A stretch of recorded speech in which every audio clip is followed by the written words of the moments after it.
Assalamualaikum warahmatullahi wabarakatuh. Asyhadu an la ilaha illallah wa asyhadu anna Muhammadar Rasulullah. Allahumma shalli ala Muhammad wa ala Muhammad wa barik. Alhamdulillahirabbil alamin. Bersyukur layaknya kita panjatkan kepada Allah Subhanahu wa taala yang telah memberi begitu banyak nikmat dan karunia, termasuk pada sore hari ini. Insyaallah kita akan mengikuti kajian kita, kajian bertema fikih muamalah bersama Ustaz Suyono Habibullah Ta'ala. Dan pada sore hari ini insyaallah kita akan masih melanjutkan pembahasan dari kitab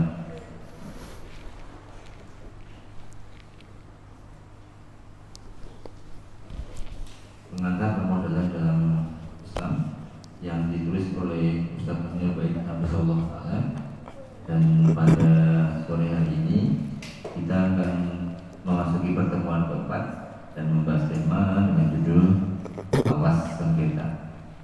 Seperti biasa, jadi nanti ada sesi tanya jawab setelah pemaparan materi dari Ustaz. Jadi bagi jemaah yang ingin bertanya, baik pertanyaan seputar tema maupun luar tema, dipersilakan. Nanti untuk akhwat seperti biasa menuliskan pertanyaannya di selembar kertas untuk kemudian nanti kami bacakan, dan untuk Iwan nanti bisa bertanya langsung melalui mikrofon yang disediakan. Baik, karena Ustaz sudah siap, kita mulai. Mari kita siapkan diri kita untuk menerima materi dari Ustaz, dan semoga materi ibadah sore ini bermanfaat bagi kita. Kepada Allah Subhanahu wa taala dan waktu dan tempat kami aturkan kepada Ustaz.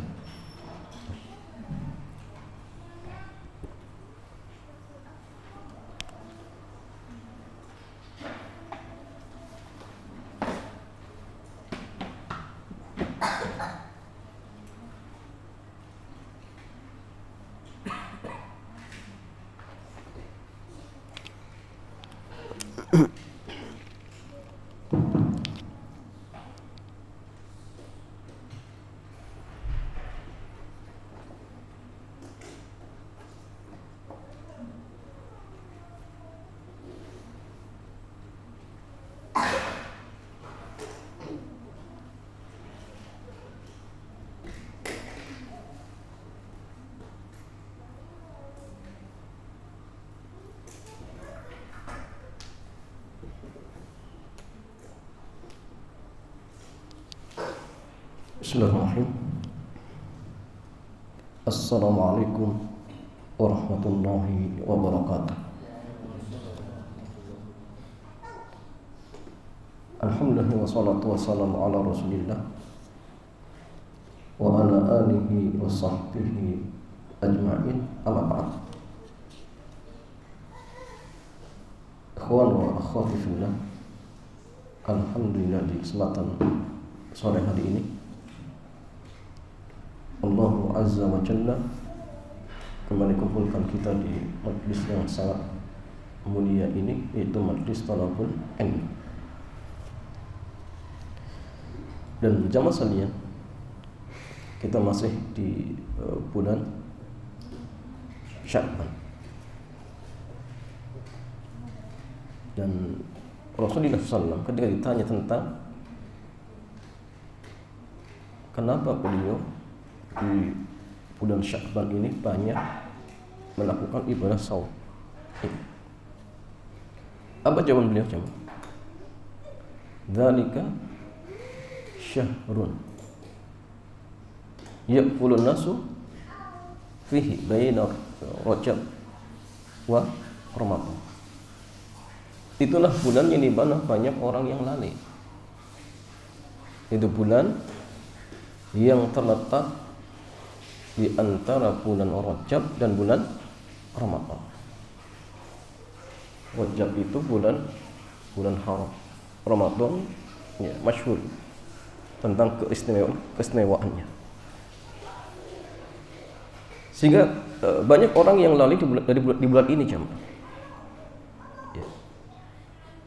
Sedangkan di antara salah satu faktor yang akan menyebabkan amal ibadah itu bisa berlipat-lipat pahalanya, di antara salah satu faktornya adalah melakukan suatu amal ibadah ketika banyak orang yang lalai. Contoh ini, ya, ibadah di bulan Sya'ban. Contoh yang lain, ibadah ketika banyak orang yang tidur. Tengah malam, sepertiga malam. Ya. Dia bangun kemudian melakukan qiyamul lail misalkan. Maka pahalanya berlipat-lipat. Bahkan ketika Rasulullah SAW menyebutkan tentang 7 kelompok yang akan mendapatkan naungan Allah, dikala tidak ada naungan kecuali naungan Allah Azza wa Jalla, salah satunya apa? Seseorang yang dia berzikir dalam kondisi apa? Menyendiri, kemudian berlinang air matanya. Nah, ini tepat di malam hari ya, sepertiga malam. Sholat zikir sambil nangis misalkan, masya Allah, luar biasa. Ya, pahalanya berlipat. Makanya Abdullah bin Mas'ud coba. Itu ketika apa? Orang-orang sedang tertidur, beliau bangun, qiyamul lail. Ini kebiasaan Abdullah bin Mas'ud. Sampai ada hadis yang mengatakan apa? Ya Abdullah, la takun misla fulan.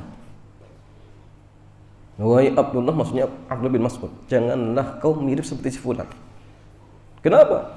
Dulu dia rajin qiyamul lail, kemudian ia tinggalkan.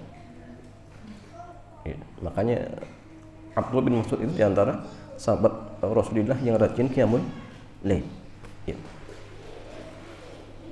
Kemudian Nabi pun mengatakan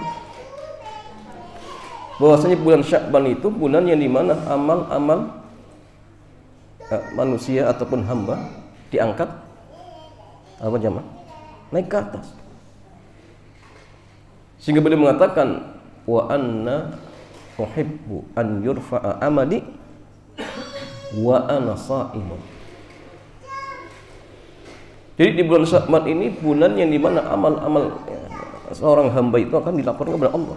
Sehingga saya suka ketika amalanku diangkat sedang saya dalam kondisi apa? Puasa. Ini di antara salah satu waktu ya, yang dimana apa? Amal perbuatan seorang hamba akan diangkat naik ke atas. Begitu saja masalahnya, amal-amal kita itu akan diangkat oleh Allah Azza wa Jalla setiap hari apa? Senin dan Khamis. Ya. Dan Allah Azza wa Jalla yaghfiru kulla dzambin, akan mengampuni dosa setiap orang illa, kecuali apa jemaah? Al-mutakhasimain, kecuali dua orang yang bersengketa, ya, ribut, misal urusan dunia, sehingga sengketa ini terus apa namanya, ya, berkelanjutan. Maka orang seperti ini jamaah sekalian, ya, dosanya tidak diampuni oleh Allah Azza wa Jalla, kecuali kalau dia sudah berdamai. Maka penting ya, saling memaafkan itu penting. Penting juga meminta maaf, meminta dihalalkan itu penting. Menyelesaikan sengketa di dunia jauh lebih ringan daripada menyelesaikan sengketa kelak di akhirat. Ya, maka di antara keinginan seorang hamba kelak di akhirat, salah satunya jamaah, mereka berharap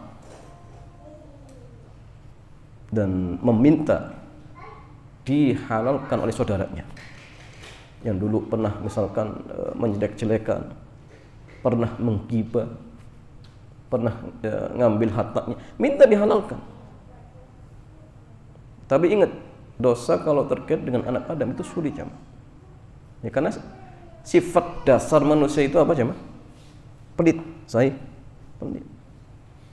Sehingga kadang untuk memaafkan pun sulit. Bahkan kadang sesama saudara saja sulit jemaah. Ya, maka hati-hati ya. Jangan dalam artian meremehkan dosa, mendolimi ya, saudara-saudara kita, apalagi kerabat kita. Ya. Ya, sehingga ikhwan wa akhwati fillah, tema kita di kesempatan sore hari ini, terus kita membawakan judul Awas Sengketa. Awas Sengketa. Ya. Terus kita mengatakan bismillahi wassalatu wassalamu ala rasulillahi wa ba'd. Hukum asal kerjasama di dalam masalah bisnis adalah mubah. Karena ingat, al-aslu fil mu'amalati al-ibahatu. Hukum asal di dalam muamalah itu mubah. Ya. Dan hukum taklifnya itu ada 5 macam. Berupa perintah, larangan, kemudian bukan perintah, bukan larangan. Yang perintah ada 2, ada yang hukumnya wajib, ada yang hukumnya apa? Sunnah. Yang larangan pun ada 2, ada yang hukumnya haram, ada yang makruh. Dan yang kelima, tidak dilarang, tidak diperintahkan, sehingga disebut mubah. Bahasa kitanya apa? Boleh-boleh saja, silakan kerjakan, tidak masalah. Tapi yang mubah ini jamaah sekalian bisa menjadi sebab kepada yang haram, bisa menjadi sebab kepada yang apa? Wajib, atau bahkan bernilai pahala. Dan nanti tergantung apa jamaah? Niat. Ya, niat pelakunya seperti itu. Dan dalam fikih, mubah itu sifatnya pilihan. Boleh Anda lakukan, juga boleh Anda tinggalkan. Tidak ada nilai dosa dan pahala, tidak ada. Namun sangat disayangkan ketika sesuatu yang awalnya mubah bisa menjadi pemicu sengketa. Artinya sesuatu yang mubah menjadi sebab munculnya dosa. Nah, ini sangat disayangkan. Dan ternyata banyak ya kasus-kasus yang bermula dari apa? Hal yang mubah. Terkadang ada 2 orang mukmin yang bisa akrab bersahabat. Mereka menjalin ukhuwah karena kesamaan tempat kajian, kesamaan visi dan seterusnya. Selanjutnya mereka melakukan kerjasama. Di saat itulah kedewasaan masing-masing mulai diuji. Pemicu konflik mulai bermunculan, hingga akhirnya mereka harus bermusuhan. Yang awalnya kawan jadi lawan. Kerjasama bisnis yang mereka bangun menghancurkan persaudaraan mereka. Maka hati-hati ya. Tapi bukan berarti kemudian kalau begitu nggak usah. Ya, lihat kondisi. Selagi masih dalam artian komitmen dengan amanah, ya silahkan. Tapi kalau misalkan khawatir tidak bisa menjaga amanah, ya lebih baik apa? Dihindari. Dan siapapun yang bersengketa pasti dia sakit hati. Semakin sering bersengketa, semakin lelah hatinya. Bisa Anda bayangkan jika dalam sehari kita harus mengalami sengketa, betapa seringnya kita harus menanggung beban perasaan. Karena itu ada sebagian ulama semacam Al-Imam Bukhari rahimahullah yang sama sekali tidak ingin mengalami sengketa dalam masalah muamalah. Bahkan ketika beliau hendak membeli sesuatu di pasar, beliau meminta orang lain untuk membelikannya. Beliau sangat khawatir timbul sengketa antara beliau dengan penjual. Saking hati-hatinya jemaah. Sehingga artinya memang kita harus benar-benar menjaga diri jemaah. Hindari segala sebab yang bisa memicu munculnya sengketa. Yang kadang-kadang kita butuh ngalah jemaah, butuh sabar. Karena kadang kalau tidak ada satu pihak yang ngalah dan sabar, yang terjadi ya sengketa. Dua-duanya apa? Ya, ingin menang sendiri. Ya sudah. Nah, ini yang masalah jemaah. Dan ingat, sengketa dunia akan berulang di akhirat. Dan kita perlu menyadari setiap sengketa yang pernah kita lakukan jika belum selesai di dunia akan diulang di akhirat. Inilah bagian yang paling berat. Tekanan batin akibat sengketa akan kembali dimunculkan ketika dihisab. Terkadang kita berkeinginan agar sengketa yang kita lakukan tidak diketahui oleh orang lain.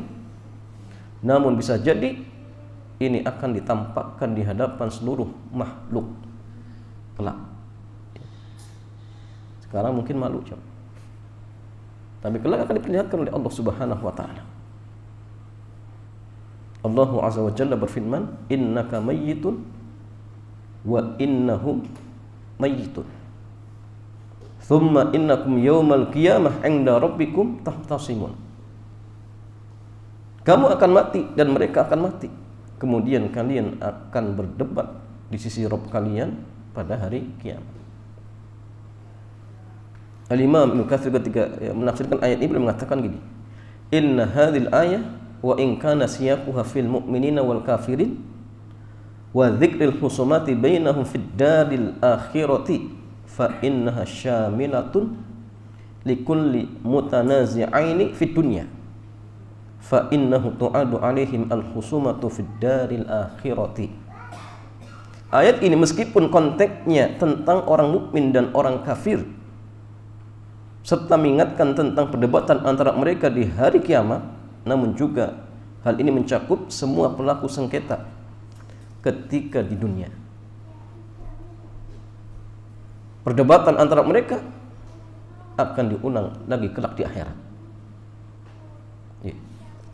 Dan ini juga jamaah sekalian, sebagaimana kaidah usul tafsir itu dikatakan al-ibratu bi umumil lafzi la bi khususi sabab. Jadi yang menjadi tolak ukur itu apa? Keumuman keumuman lafaz, bukan kekhususan sabab. Mungkin sebabnya khusus, tapi ibrahnya umum. Sengketa apapun kelak akan apa? Diulang kembali kelak di akhirat. Dan banyak ya ayat yang dalam artian konteksnya atau sebabnya khusus tapi ibrahnya umum. Ya, ini sering saya sampaikan contoh-contohnya banyak. Seperti contoh apa? Ketika Allah Azza wa Jalla berfirman apa jemaah? Ketika melaknat orang-orang Yahudi, orang Nasrani, ghairil maghdubi alaihim waladdallin. Maka apakah jamaah sekalian orang yang dimurkai dan sesat itu hanya Yahudi dan Nasrani? Jawabannya tidak. Sebabnya iya, turun terkait tentang mereka, tapi ibrahnya umum. Ya. Jadi siapa yang punya sifat seperti Yahudi, seperti Nasrani, ya sama akan dimurkai dan akan tersesat. Bagaimana sifat Yahudi? Yahudi punya ilmu tapi tidak mau beramal. Nasrani sukanya beramal tapi tidak punya ilmu. Maka yang bukan Yahudi pun kalau sifatnya sama ya sama. Ya, jadi tidak hanya apa? Orang-orang Yahudi saja. Sama ketika Allah Azza wa Jalla menurunkan ayat wa ma umiru inna liya'budullaha mukhlishina lahuddin. Dan tidaklah mereka dipintahkan kecuali untuk beribadah hanya kepada Allah. Ayat ini jamaah turun kepada Bani Israel. Bahwasanya Bani Israel itu dipintahkan ketika beribadah untuk ikhlas. Tapi apakah ayat ini berlaku hanya untuk Bani Israel? Jawabannya tidak. Yang selain Bani Israel pun sama, disuruh untuk apa? Ikhlas ketika ibadah. Sama. Dan jamaah sekalian,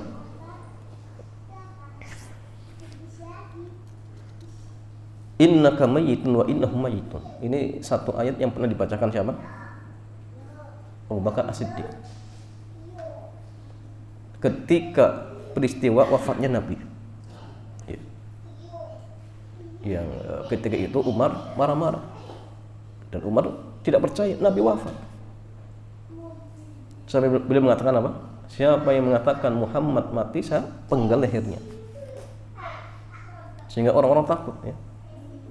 Baru ketika Abu Bakar datang ya, Umar baru mulai tenang ya. Di antaranya ketika beliau membawakan ayat ini, innaka mayyitun wa innahum mayyitun, sehingga engkau Nabi akan mati dan mereka juga akan mati.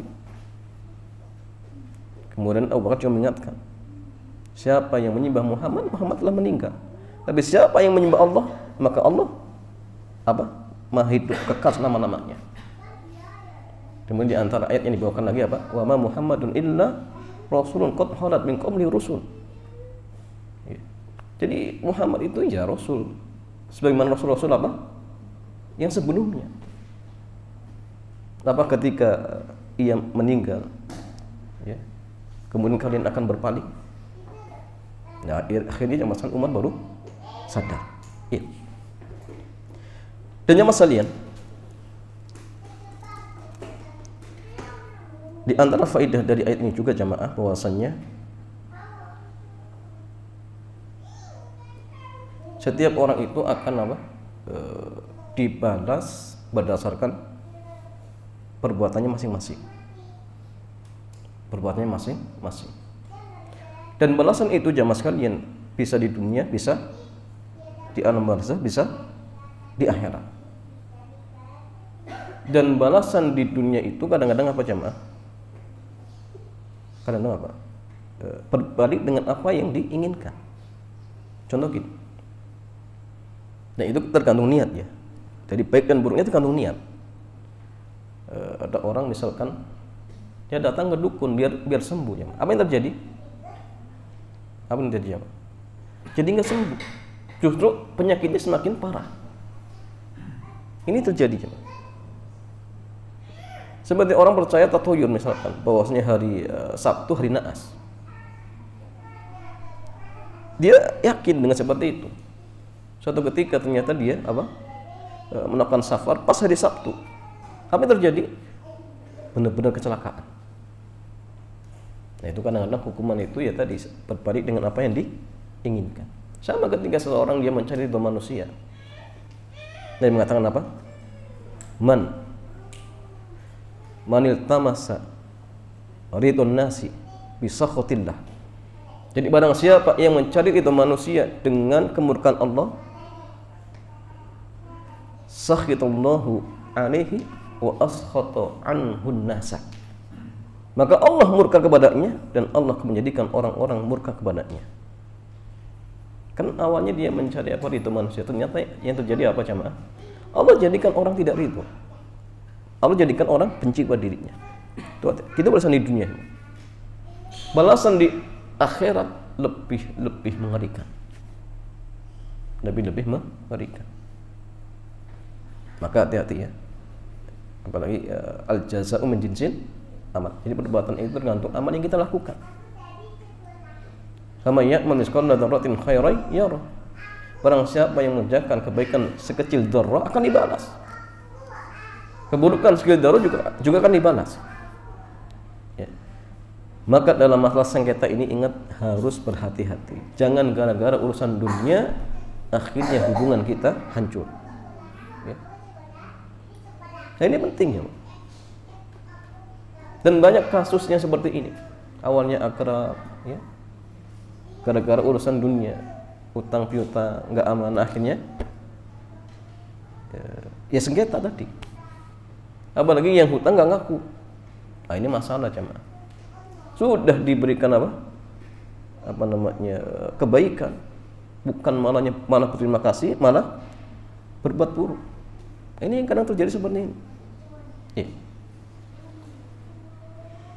Ya, kemudian beliau membawakan sebuah riwayat disebutkan oleh Al-Imam Ibnu Abi Hatim bahwa ketika ayat ini turun, sahabat Az-Zubair bin Awam bertanya, wahai Rasulullah, apakah sengketa yang terjadi di antara kita akan diulang lagi di akhirat? Setelah terjadi di dunia ini, selain beban dosa yang kita tanggung. Maka Rasulullah sallallahu alaihi wasallam dia menjawab, na'am, la yukarrarunna alaikum hatta yu'adda ila kulli dhi haqqin haqqa. Iya, betul. Sungguh perselisihan kalian akan diulangi sampai semua hak dikembalikan kepada pemiliknya.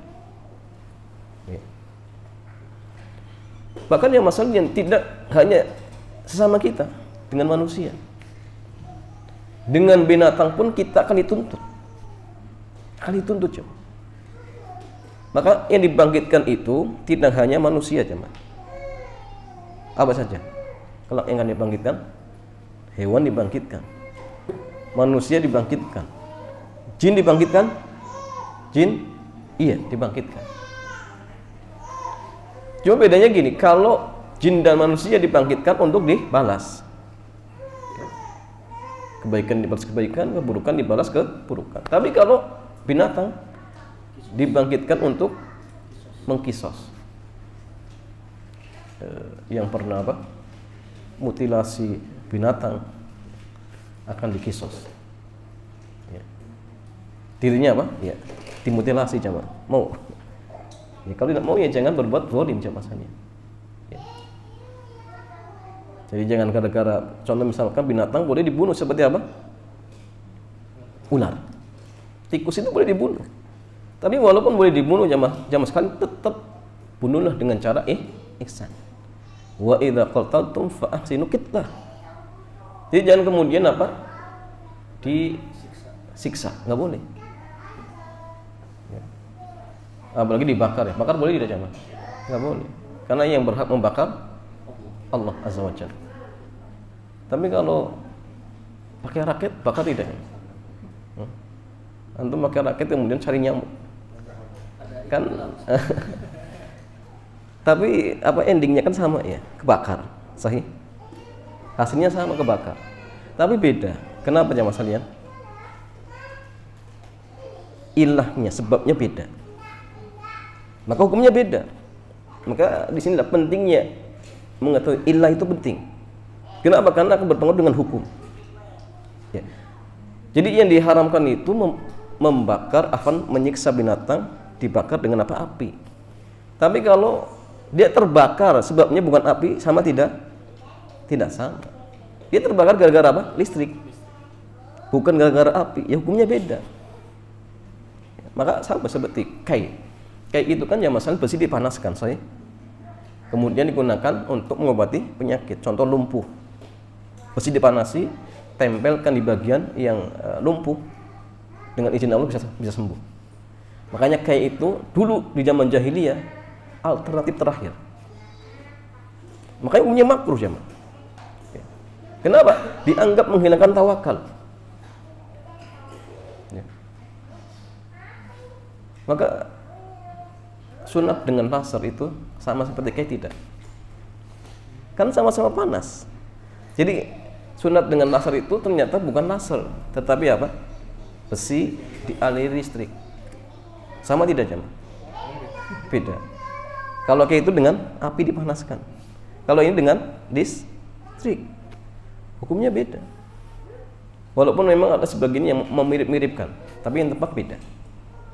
Nah, sehingga penting ya mengetahui apa? Ilah. Apa sebabnya? Hukumnya beda jamaah. Contoh gini jamaah, kenapa para ulama sebagian ada mengatakan ketika ada anjing menjilat salah satu bejana di antara kita, disuruh dibasuh 7 kali basuhan, satunya dicampur dengan tanah. Ya. Maka dicampur dengan tanah itu apakah sebab atau ilahnya hanya ta'abbud atau ada ilah yang lain? Sebagian ulama mengatakan ilahnya cuma ta'abbud. Berarti apa? Tidak bisa tergantikan dengan yang lainnya. Tapi kalau sebagian ulama yang mengatakan ilahnya itu karena debu atau tanah ketika itu satu-satunya zat yang bisa menghilangkan najis air liur anjing dengan cepat. Ini ilahnya, karena dulu cuma hanya apa? Tanah. Oh berarti kalau itu yang diilah, kalau sekarang ada zat lain yang bisa lebih cepat menghilangkan najis air liur anjing, berarti boleh. Maka sebenarnya ada yang mengatakan boleh diganti. Tapi yang tepat tidak. Kenapa jemaah sekalian? Ternyata di zaman dulu sudah ada zat dalam artian yang mungkin sama dengan debu atau bahkan lebih lebih cepat menghilangkan daripada debu. Tapi tetap Nabi menggunakan apa? Debu. Berarti itu menunjukkan hanya ta'abbud. Sehingga di zaman kita walaupun ada zat lain tetap harus dengan debu seperti itu. Ya jamaah sekalian.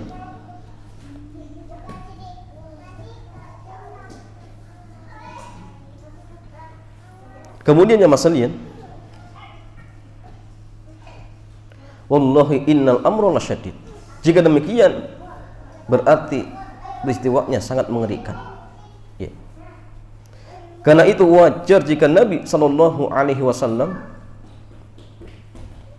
menyebut salah seorang yang jelek di sisi Allah Azza wa Jalla adalah orang yang hobi berkonflik dan paling alot ketika bersengketa. Beliau bersabda, inna abghadar rijal ilallahi azza wa jalla al-aladul khasim. Orang yang paling Allah benci adalah orang yang sulit ketika bersengketa. Ya. Kadang apa sudah didatangi, ya. Bahkan sudah minta maaf, tetap kekeh. Enggak, udah. Pokoknya saya tuntut kamu di akhirat. Nah, ini orang kadang-kadang mungkin hatinya wallahu a'lam seperti apa jemaah. Ada seperti modelnya. Ya. Walaupun boleh jemaah, dia punya hak. Ketika ada seorang dizalimi, dia punya 3 hak. Pertama jemaah apa? Memaafkan boleh. Dan itu yang terbaik. Yang kedua, nuntut di akhirat enggak masalah. Saya enggak mau. Saya tuntut kamu di akhirat. Atau membalas dengan balasan yang setimpal, itu pun boleh, enggak masalah. Tapi tetapnya masalah yang terbaik adalah memaafkan. Karena apa? Karena intinya kita kan ingin dapat pahala. Kalau misalkan dia nuntut di akhirat, ya dalam artian dia ingin dapat pahala, diambil kebaikannya. Tapi jangan masalah ketika misal dia memaafkan, maka pahalanya jauh lebih besar. Lebih besar jauh. Sehingga disinilah pentingnya apa? Pentingnya ilmu. Dan yang lain, kita diingatkan kafa bika itsman alla tazalamu mukhasiman. Cukuplah kamu dianggap melakukan dosa ketika kamu selalu melakukan sengketa. Bisa kita bayangkan ketika betapa lelah dan letihnya perasaan orang yang sering bersengketa. Setumpuk dosa dan kesalahan dibebankan di pundaknya. Itu pun masih ditambah dengan semua tekanan batin dari setiap sengketa yang pernah dilakukan di dunia. Subhanallah. Bagaimana mungkin orang yang semacam ini bisa merasakan ketenangan? Semoga Allah melindungi kita dari potensi sengketa. Karena jamaah sekalian, dosa itu beban. Makanya jamaah sekalian, kenapa ketika kita masuk WC kemudian ketika keluar disuruh baca apa jamaah? Kufronaka. Kenapa? Apa sebabnya? Di antara salah satu sebabnya yang disebut oleh para ulama kita, karena ketika kita setelah masuk WC atau setelah keluar masuk WC, setelah apa dari WC, setelah buang hajat, kita akan ingat ya, bahwa dosa itu seperti kotoran. Ya. Kalau kotoran di perut jamaah belum dibuang, bagaimana perasaannya? Oh, campur aduk, nggak tenang. Tapi ketika dikeluarkan, apa yang terjadi? Plong, lega. Ya. Sehingga dia ingat dosa itu seperti itu. Ya. Sama seperti kotoran. Kalau belum dibuang apa? Beban. Sehingga tatkala itu kita diperintahkan untuk kufronaka, kita beristighfar. Agar apa jemaah? Agar dosa kita diampuni oleh Allah. Tidak hanya kotoran tadi yang dikeluarkan, tetapi apa? Dosa-dosa kita itu juga beban. Bahkan itu bebannya lebih parah daripada sekedar kotoran. Makanya disyariatkan untuk membaca doa apa? Kufronaka seperti itu. Kemudian ikhwan wa fillah, jadilah orang yang suka mengalah. Ya. Mengalah bukan berarti kalah. Ya. Semoga kita bisa menginginkan meringankan beban kita ketika di dunia dan akhirat. Berusahalah untuk menyelesaikan sengketa di dunia secara tuntas Jangan ada lagi perasaan yang masih mengganjal, dan jangan sampai itu dibiarkan. Meskipun bisa jadi kita baru di posisi, kita harus di posisi yang mengalah. Ini mungkin cukup berat, namun terkadang kita butuh latihan. Nabi Shallallahu Alaihi Wasallam memberikan banyak janji dengan keutamaan bagi orang yang memiliki sikap yang mengalah.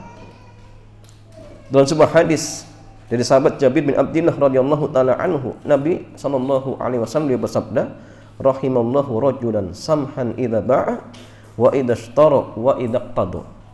Semoga Allah merahmati orang yang lugu ketika menjual, ketika membeli, dan ketika menuntut hak. Artinya apa jamaah? Orangnya mudahan. Ya. Jadi tidak terlalu saklek, ya, tidak alot. Ada yang beli kurang-kurang sedikit, ya sudahlah, saya sedekahkan. Ini masya Allah, orang yang akan dirahmati oleh Allah Subhanahu Wa Taala. Tidak punya prinsip, pokoknya harusnya ini. Jadi orangnya nggak alot. Tapi ada orang yang alot seperti itu, enggak, kalau nggak seperti ini, udah nggak jadi saja. Nah, ini jamasannya. Bagaimana kalau kemudian dia di posisi yang dia minta untuk dihalalkan, kemudian yang minta dihalalkan nggak mau, pasti dia benar-benar kecewa. Ya. Sehingga jangan sampai kemudian kita bersikap tadi ya, alot, ya kaku. Ya. Bahkan beliau memberikan janji bagi mereka yang mengalah ketika sengketa, padahal dia berada di posisi yang benar. Dalam sebuah hadis dari sahabat Abu Umamah radhiyallahu taala anhu, Nabi sallallahu alaihi wasallam dia bersabda, "Ana za'imun bi baitin fi rabadil jannah liman tarakal mira'a wa in kana muhiqqa." Saya memberi jaminan agar mendapatkan rumah di sekitar surga bagi setiap orang yang meninggalkan perdebatan meskipun dia berada di pihak yang benar. Semoga kita belajar lebih dewasa ketika menghadapi sengketa. Ya, artinya masalahnya sengketa sesuatu yang sunatullah akan terjadi. Tapi ingat, kita dituntut dewasa. Bagaimana caranya? Mengalah. Ya. Kadang-kadang dengan mengalah akan menyelesaikan sengketa. Dan mengalah bukan berarti kalah jamaah sekalian. Bukan berarti kalah. Mengalah dalam artian untuk menyelesaikan permasalahan ataupun sengketa itu jauh lebih baik. Sehingga yang dikedepankan pahala, bukan bukan ego. Enggak, yang penting saya harus seperti enggak. Sudah. Di dunia mungkin seperti ini, tapi di akhirat kita akan mendapatkan balasan yang sangat-sangat mulia di sisi Allah Subhanahu wa taala. Wallahu taala a'lam bissawab. Ya, Allahu taala a'lam bissawab. Ya, demikian jemaah, mudah-mudahan bermanfaat. Selanjutnya sebelum ditutup, seperti biasa kita buka tanya jawab, dipersilakan. Alhamdulillah, kita memasuki sesi tanya jawab. Barangkali dari jamaah iman ada yang mau bertanya.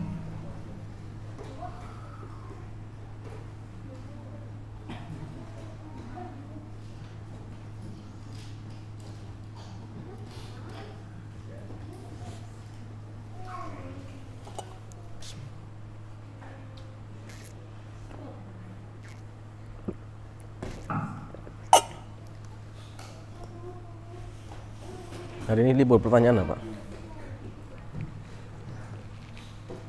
Halo, pertanyaannya bebas, tidak harus dengan masalah ini.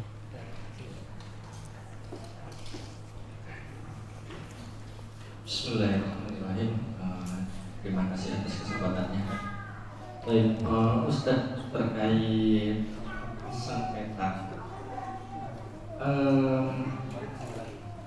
anak lupa dalilnya, namun ada juga kita diperbolehkan atau bahkan dianjurkan untuk mempertahankan harta. Nah, Ketika misalnya terjadi perampokan atau lain sebagainya. Kemudian apakah ada sisi pembeda antara hal tersebut dengan tadi sengketa? Karena di dalam permasalahan sengketa pun tentu dari perselisihan tersebut ada yang memang benar apa yang disengketakan tersebut. Nah. Ya. Demikian Ustaz, jazakumullah khairan.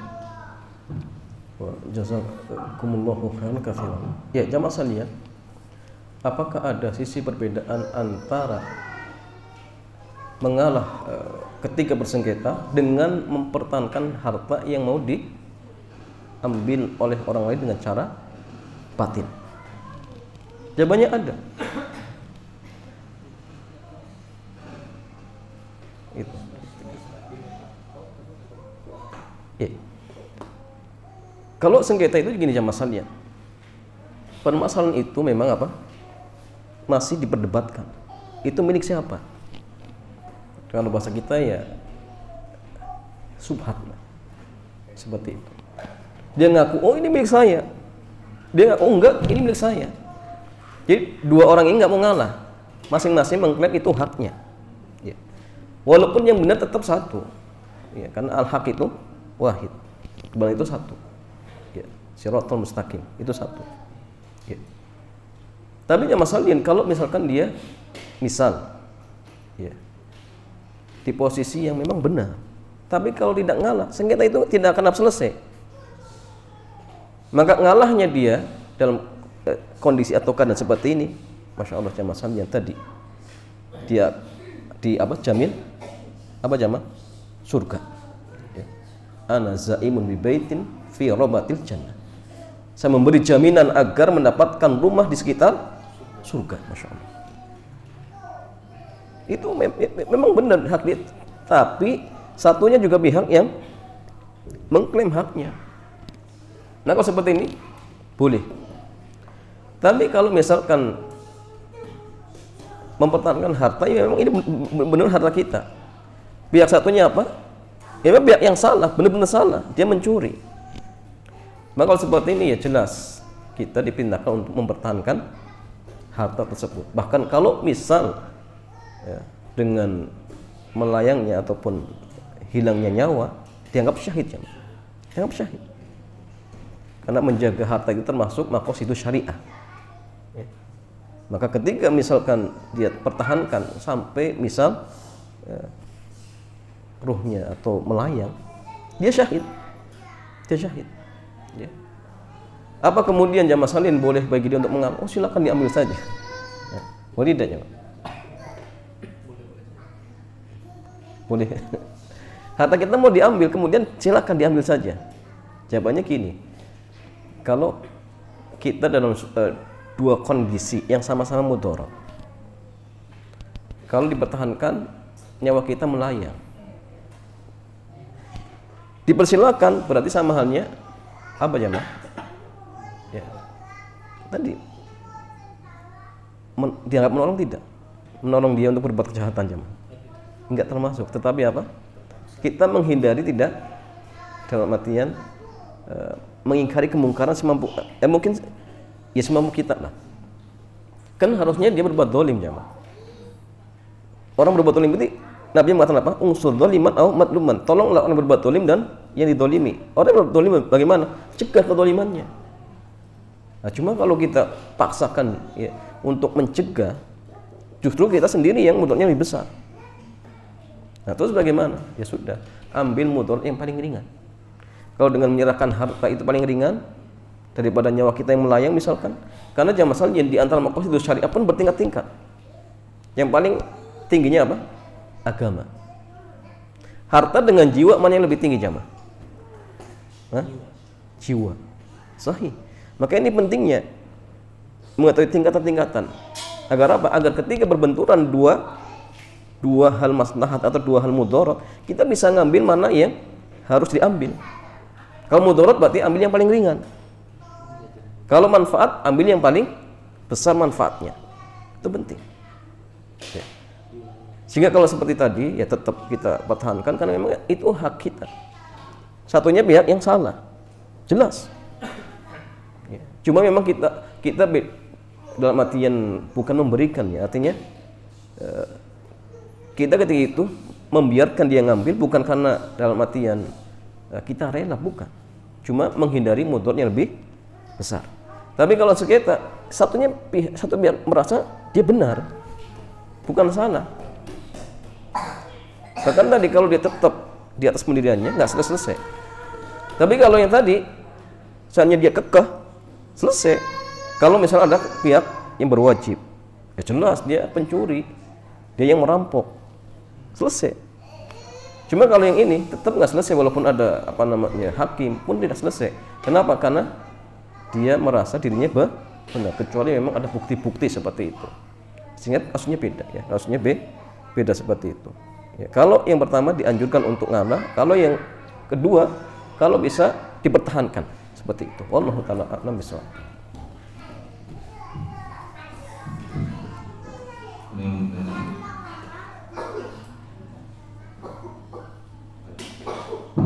Saya ada pertanyaan. Kan kalau mengambil manfaat dari hutang piutang memang diharamkan. Bagaimana dengan hukum mengadakan usaha yang memang menyediakan jual beli barang tapi dengan dihutangkan, dicicil, mengadakan bisnis dengan menjual belikan barang tapi dengan sistem cicilan. Kalau kita sudah bagaimana kaitan dengan hukum bahwa mengambil manfaat dari hutang piutang itu ada haram? Ya jamaah sekalian, utang piutang yang menarik manfaat itu jatuhnya riba.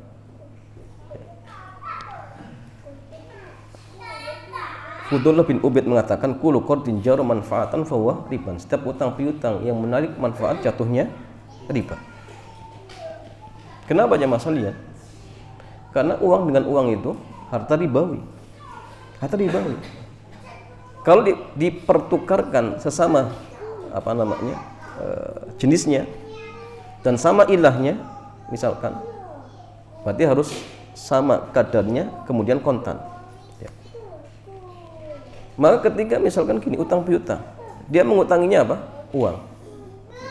Mengembalikannya juga pakai uang. Berarti apa? Harus sama. Kalau kemudian ngutanginya 10.000, mintanya 20.000, ya riba jatuhnya. Riba apa jamaah? Riba fadl. Riba fadl. Jadi harus sama. Harus sama. Ya. Beda kalau barang. Contoh gini. Uang dengan mobil. Ya. Mobilnya satu. Apa kemudian harus ditukar dengan 1 rupiah? Ya enggak. Rupiahnya boleh misalkan ratusan juta, 250 juta. Nggak masalah. Kenapa? Karena satunya barang ribawi, satunya bukan, sehingga tidak harus jadi sama, tidak harus. Maka sama ketika misalkan dia menghutangi tapi bentuknya barang. Dan ini bukan barang ribawi ya. Bukan barang ribawi. Contoh dia menjual mobil.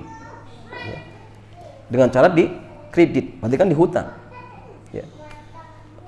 Dia beli mobil tersebut, misalkan modalnya 200 juta, dia jual 300 juta, untung 100 juta, boleh tidak? Boleh, tidak masalah. Dan ini bukan riba. Kenapa? Karena transaksinya bukan dua-duanya barang ribawi dan bukan yang satu ilah satu jenis, bukan. Ya. Sehingga tidak masalah, bebas. Ya. Fabi'u kaifa syi'tum, silakan jual sekehendakmu, enggak masalah. Ya. Kecuali gini jamaah, menghutanginya emas dengan apa? Uang. Itu enggak boleh. Karena emas dengan uang sama ilahnya, famaniyah. Sehingga syaratnya cuma satu. Harus apa? Harus apa? Kontan. Kalau terlambat enggak boleh, di kredit enggak boleh. Jatuhnya riba nasi'ah.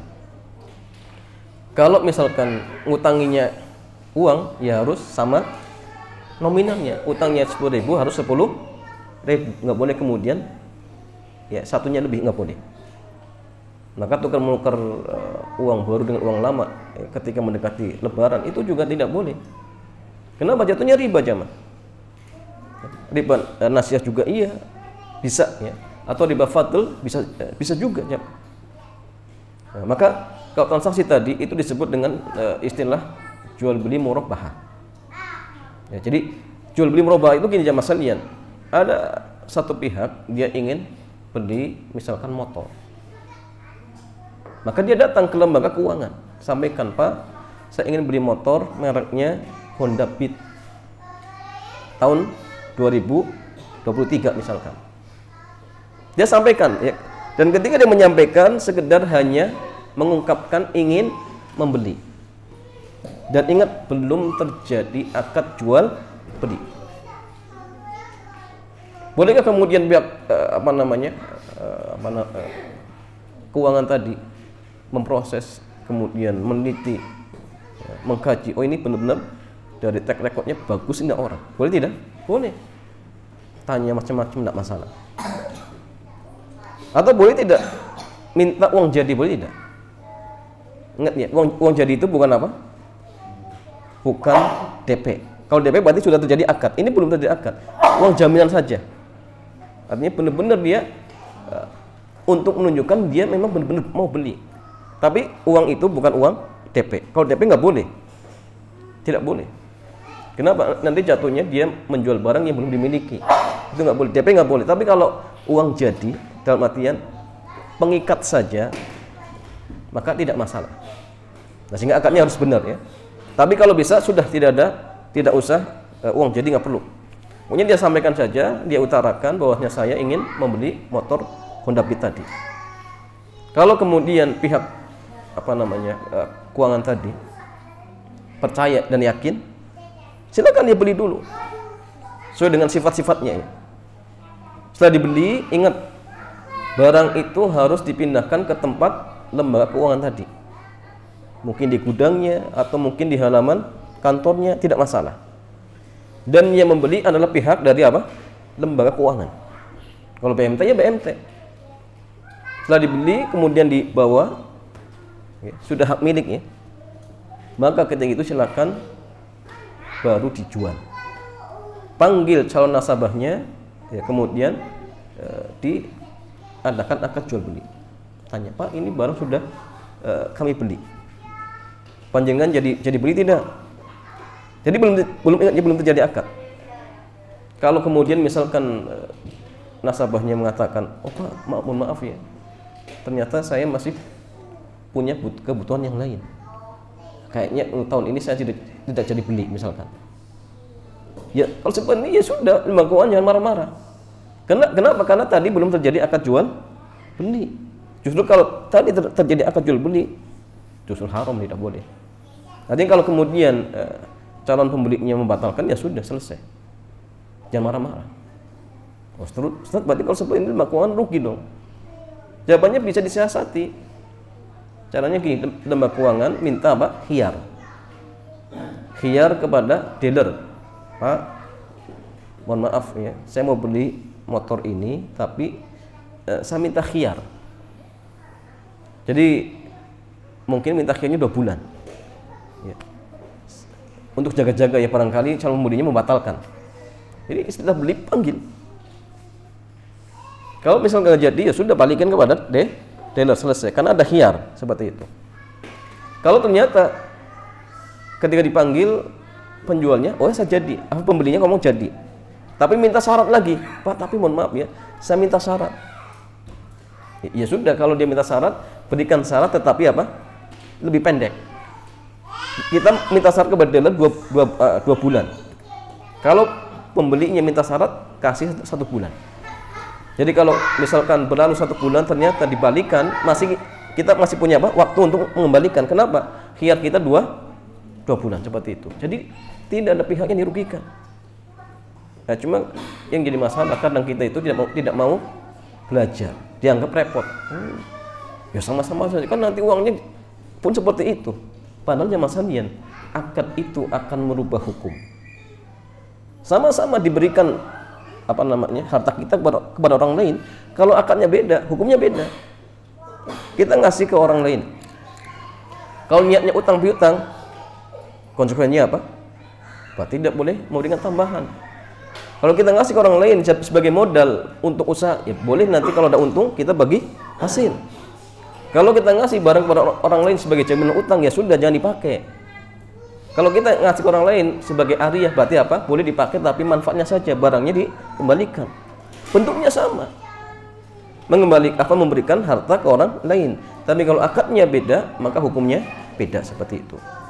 Nah, sehingga penting agar transaksi itu menjadi mubah ataupun halal, maka harus dipastikan atau dibenari dalam masalah apa? Akad ataupun transaksinya seperti itu. Wallahu ta'ala a'lam bishawab.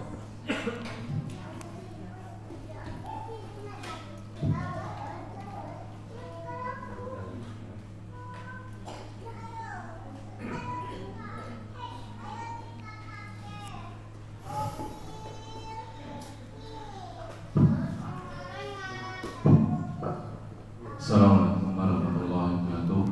Waalaikumsalam warahmatullahi wabarakatuh.